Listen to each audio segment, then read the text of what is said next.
سیدنا غوث اعظم رضی اللہ تعالیٰ عنہ ایک تجارتی بیڑا روانہ کرتے ہیں، ایک کشتی روانہ کرتے ہیں بزنس کی خاطر۔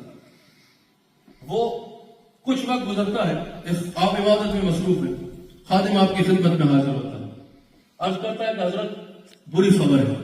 آپ نے فرمایا کیا؟ کہا حضرت کشتی ڈوب گئی ہے، بیڑا غرق ہو گیا اور سارے کا سارا مال ضائع ہو گیا۔ آپ سینے میں نظر ڈالتے ہیں اور اٹھاتے ہیں، فرماتے ہیں الحمدللہ، اللہ کا شکر ہے، ہو گیا۔ کچھ دیر بعد بھی واپس آئے گا، حضرت معذرت، سننے میں غلطی ہو گئی تھی، خبر یہ نہیں تھی کہ بیڑا غرق ہو گیا ہے، خبر یہ تھی، میں نے سننے میں غلطی ہو گئی، آپ کو غلط بتایا، خبر یہ تھی کہ ڈبل پروفٹ کے ساتھ، دگنے منافع کے ساتھ کشتی واپس آ گئی ہے، ڈبل پروفٹ ہوا۔ آپ نے جو ہے سینے کی طرف دیکھا، سر کو اٹھایا، فرمایا الحمدللہ۔ پاس بیٹھے شخص نے پوچھا حضرت یہ کیا معاملہ ہے؟ پہلی خبر آئی کہ سارا مال ضائع ہو گیا، کشتی ڈوب گئی، آپ نے فرمایا الحمدللہ۔ دوسری خبر آئی کہ ڈبل منافع ہوا ہے، دگنا منافع ہوا ہے، آپ نے اس میں بھی فرمایا الحمدللہ۔ یہ کیا تھا؟ حضرت غوث اعظم نے فرمایا کہ جب پہلی خبر ملی نا، میں نے اپنے دل سے پوچھا، جب خبر ملی نا کہ سارا مال ڈوب کے ضائع ہو گیا، اللہ کی رضا تھی، اس نے ڈوبنا تھا، وہ ڈوب کے اللہ کی اس میں مرضی تھی، میں نے دل سے پوچھا کیا اس سے راضی ہے کہ نہیں ہے؟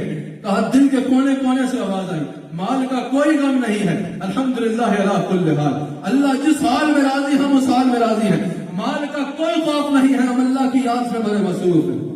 دل کو دیکھا تو دل کو اس بات سے فرصت ہی نہیں تھی، دل کو اس بات کا فکر ہی نہیں تھی کہ میں مال کی فکر کروں، دل اللہ کی یاد میں اتنا مصروف تھا کہ مال کا غم کرنے کے لیے دل کے پاس وقت ہی نہیں تھا، دل کے پاس اتنا وقت ہی نہیں تھا کہ بیٹھ کے مال کا رونا روئے، دل اللہ کی یاد میں مصروف تھا۔ میں نے دیکھا، میں نے کہا الحمدللہ، اللہ نے دل کو ایسا رکھا ہے کہ اتنا مال بھی ڈوب جائے تو دل کو کوئی فکر نہیں، دل اللہ کی یاد میں مصروف ہے۔ کہا پھر اللہ دوسری بار الحمدللہ کیوں کہا؟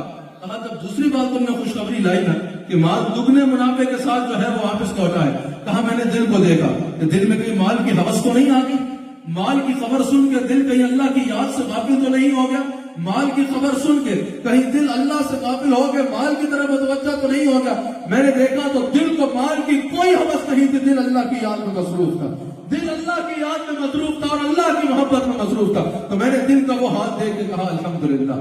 یاد رکھو، حضرت غوث اعظم رضی اللہ تعالیٰ عنہ بھی صوفیاء کی پہچان الفاظ میں بھی بتا رہے ہیں کہ ان کے قریب اپنا جسم رکھا کرو جو تمہارے دل کو اللہ کے قریب کر دیا کرے۔ اگر ساتھ رہنا ہے، قریب رہنا ہے تو ایسے لوگوں کے قریب رہو کہ تمہیں خود محسوس ہو، یہ نہیں کہ لوگ بتائیں کبھی ان کے پاس رہنے سے ایسا ہے، تمہیں خود محسوس ہو کہ جب جسم ان کے قریب ہوتا ہے